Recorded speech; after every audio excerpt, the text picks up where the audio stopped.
was in my bedroom watching your YouTube videos and it just clicked to me to start doing a vending machine business. I've got 14 locations at the moment. I started about 10 months, isn't it?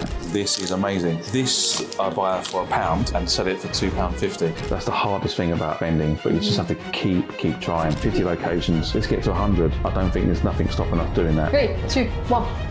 Today we're meeting Danny, a vending machine business owner from Chingford, who went from 0 to 14 locations in just 10 months. Now he's aiming to scale to 50 locations. Join me as we visit where everything started and uncover the strategy, the mindset and the game plan behind his rapid expansion. So Danny, can you tell me about how you got started in vending? I was in my bedroom one evening and as I said, I was watching your YouTube videos and it just clicked to me to start doing a vending machine business through your YouTube videos and for me doing your online course, and it started from there. What started as late nights watching YouTube videos quickly turned into a real business. But for Danny, vending machines weren't replacing his job yet. He was still balancing everything whilst trying to grow as fast as possible. So I'm still in full-time, a company called Fine Fair. I've been there 13 years now, a long time, which is good. And hopefully if things progress in the vending world, down Not to if, when. That's the thing.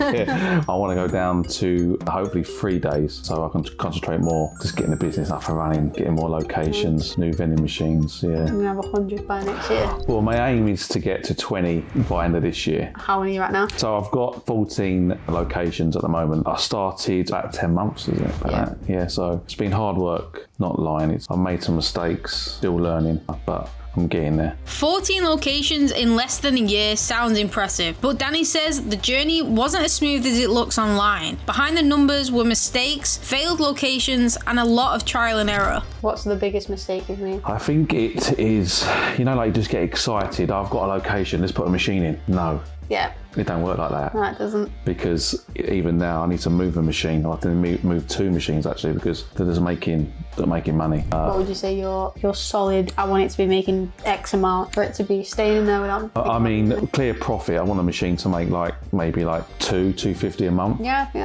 that's quite good. Yeah. But I think as I said, my mistake is I've got a location, put a machine in. No, it don't work like. You have to do the vetting. Yeah. One of the biggest lessons Danny learned early on was that not every location is a good location. In vending, getting a yes isn't good enough. The numbers still have to make sense. So how much does your vending machines make you altogether each month? So it makes around 6,500, but that's not clear profit. It's around 3,200, 3,300 I take home. That's decent. It's not bad. What do you look for when you're looking for a location? The footfall now, my sort of trick is there any shops nearby? Right. So there's no shops in that sort of mile radius. It's an ideal location for me. Yeah. Especially I've got a few hotels. Yeah. Because people don't want to go out and walk at night, a mile walk. There's no transport. Yeah. They're going to go to the vending machine. Exactly. Yeah, that's the best thing. Yeah. Instead of chasing random locations, Danny now focuses on one thing above everything else: convenience. If customers don't have easy access to nearby shops, that's where vending machines thrive. So talk to me about this vending machine. TCN machine. It's from China. They're brand new. There's 3 sizes. So you get a 60, 50 and a 40. What's this one? This is a 60, so this is the Big Daddy one. This is huge. I think they're amazing. It's brand new. I've got 3 of these. Touch wood, I've had no trouble with them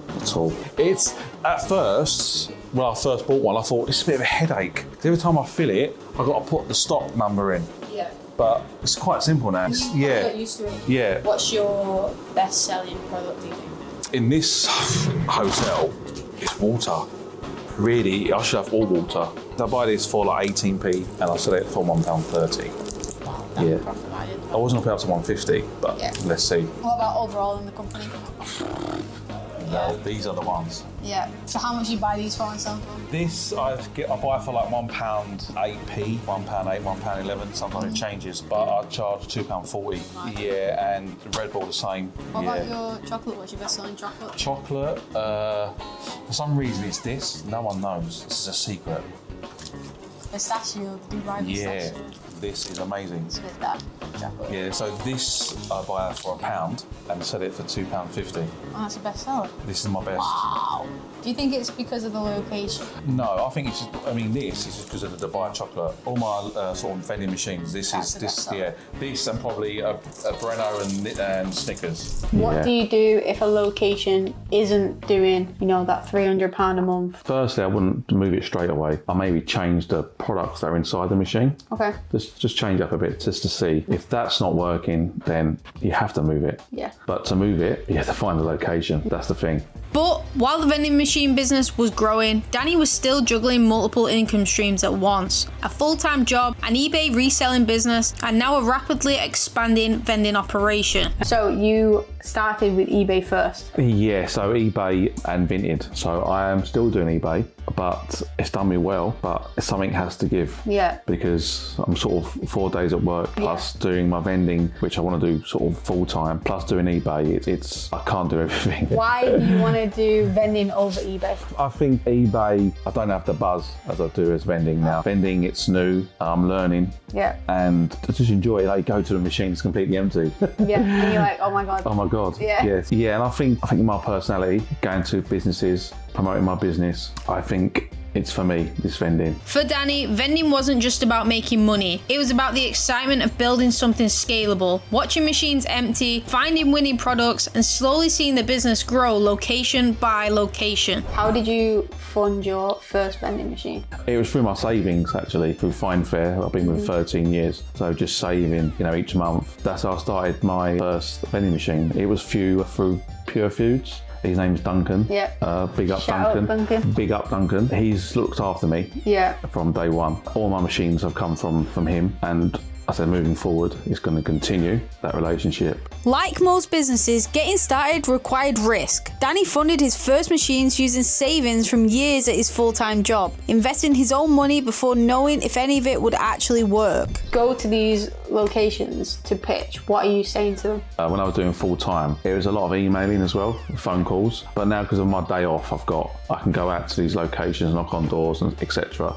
to explain to them, I've got a vending machine business. We sort of do snacks, chocolate, crisp, drink. It's free maintenance. We stock it once a week. A friendly business. Yeah. Nice. I do Instagram now. I do sort of 5-6 videos a day. If you're filming the vending machine and just promoting offices, factories, etc. But it's hard work to get a location. There's a lot of no's. There's probably like 500 no's, but you get that one yes. Yeah, but I think it's good to get the no's, you get numb to it. Yeah. And you can just be like, okay, no worries. And move on to the next one. You don't have to get down. That's right. What I have found though is when you get a location and it's going well, the company introduces you to another company. Yeah, especially when it's a chain. Finding locations turned out to be one of the hardest parts of the business. Hundreds of rejections, unanswered emails, and doors closed in his face. But Danny says consistency is what eventually creates momentum. So I've got a few offices where they've introduced another office. That's how I've got sort of in there with that company. That's the hardest thing about, I think, vending is just sending the emails, going to companies, knocking on their doors, but you just have to keep trying. And despite the setbacks, long hours, and constant rejection, Danny still believes the vending business is worth pushing, especially now that bigger opportunities are starting to appear.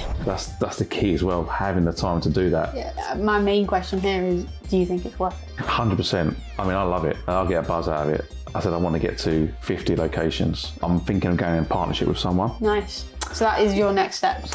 Yeah, they're a company called Trio Vend. They're brand new. They haven't got no machines at the moment. Yeah. But they have around 20 locations sort of agreed. Amazing. Which is brilliant. So guys, you don't have to do this on your own. I know them very well. Yeah, that's a big one. I think it'd be good for my company, Munch Machine, going in with Trio Vend. Yeah. Just to get that 50 machines, 50 locations. Let's get to 100. I don't think there's nothing stopping us doing that. Now, with plans to partner with another company that already has access to locations, Danny's goal of reaching 50 machines suddenly feels a lot more realistic. Are you buying new or used machines? So I think I've got 3 or 4, I think, brand new. Okay. The rest are refurbished machines, but all good. I have wrapped some of them. Yeah, I've seen that. This is it. I was always against it, and I was like, you know what? Do you know what everyone says? I'll get messages.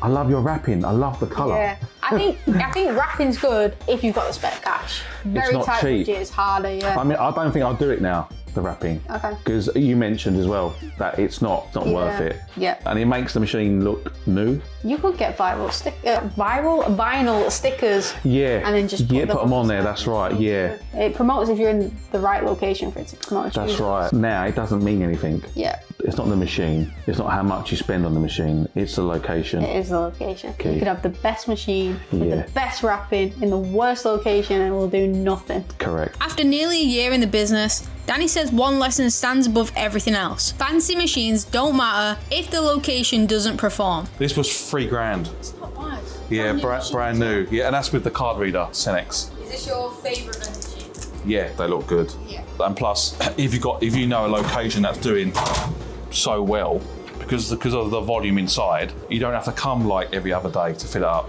This will last you. I mean, I can top this up twice a week. That'd be enough because it'll hold. It's massive. 10, oh. yeah. So you've got 150 drinks. Yeah.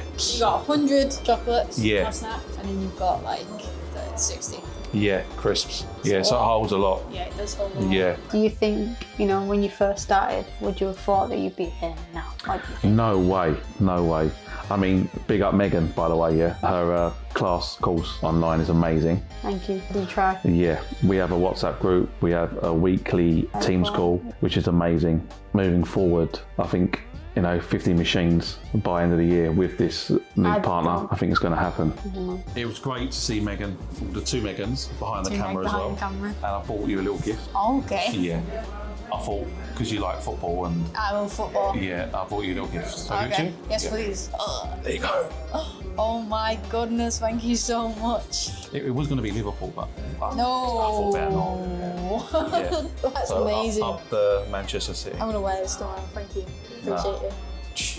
From watching my YouTube videos in his bedroom to building and growing a vending machine business with multiple locations, Danny's journey shows how quickly things can change when consistency meets action. Danny's now aiming for 50 locations and possibly even 100 in the future. The question is, where could this business be a year from now? If you're serious about starting a vending machine business and you want to learn the same steps Danny followed, hit the link below in the description and join me, Danny, and the rest of my students inside the coaching program.